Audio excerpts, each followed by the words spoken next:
సారి పట్టపగలే ప్రజాస్వామ్యాన్ని మానభంగం చేసింది ప్రభుత్వం.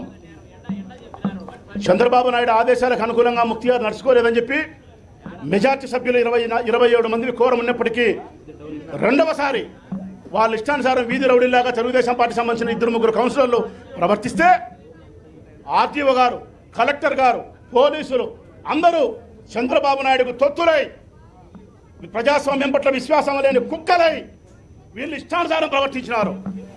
నిలువుకు ప్రజాస్వామ్యాన్ని మమ్మల్ని గొంతుకొచ్చినారు. మమ్మల్ని అసలు మేము అడుగుతున్నాం, ఇది ప్రజాస్వామ్యమా? మేము ప్రజాస్వామ్య పరిపాలన ఉండామా? ఎక్స్ అఫీషియో మెంబర్తో కలిపి 41 మంది ఉంటే 26 మంది మేము ఉంటే 27 మంది మేము ఉంటే ఎన్నిక కాలేదు. ఒక్కసారి వాయిదా, 2 సార్లు వాయిదా. నిన్నంటే అనుకోకుండా సంఘటన జరిగింది అనుకున్నాం. అన్నీ తెలిసి ఈరోజు పోలీసులు, ఎలక్షన్ కమిషన్ భద్రత తీసుకొని వీళ్ళు సాధించింది ఏంటని అడుగుతాను నేను. ఎన్నికల కమిషన్, పోలీస్ అధికారులు సాధించింది ఏమిటి అని అడుగుతానా నేను. వీళ్ళు ప్రజాస్వామ్యాన్ని పరిరక్షించినారా? పరిరక్షించలే. ప్రజాస్వామ్య వాదులను తలెత్తుకొని తిరిగేలాగా వీళ్ళు చేసినారా? చేయలే. కారణం ప్రభుత్వం ఏమి చెప్పితే అది. ప్రభుత్వం సంఖనాగేదానికి సంసిద్ధంగా ఉండాలి ఈ అధికారులందరూ కూడా. దీన్ని మేము భరించడానికి నాకు హృదయం సిద్ధంగా లేదు. ఈ రాజకీయాల్లో చంద్రబాబు నాయుడు ముఖ్యమంత్రిగా ఉన్నంత కాలము ఇతని ప్రభుత్వంలో మనుగడ కొనసాగించడానికి నా మనసు ఇష్టపడలే.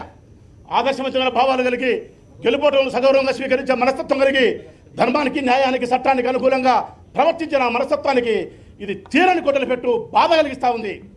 అందుకే ఈ ముఖ్యమంత్రి, ఈ దౌర్భాగ్యమైన ముఖ్యమంత్రి ఉన్నంత కాలం ఇటువంటి ప్రభుత్వంలో ఉండే విషయం లేక నా శాసనసభ సభ్యత్వానికి రాజీనామా చేస్తాను నేను.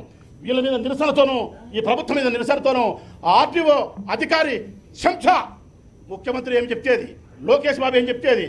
అందుకే నా నిరసనను మరొకలాగా వ్యక్తం చేస్తాను నేను. వాళ్ళు దాడులు చేస్తున్నారు, మేము దాడులు చేయలే. మా చెప్పుతో మమ్మల్ని కొట్టుకున్నాం, వాళ్ళనేమని లేక మా చెప్పుతో మేము.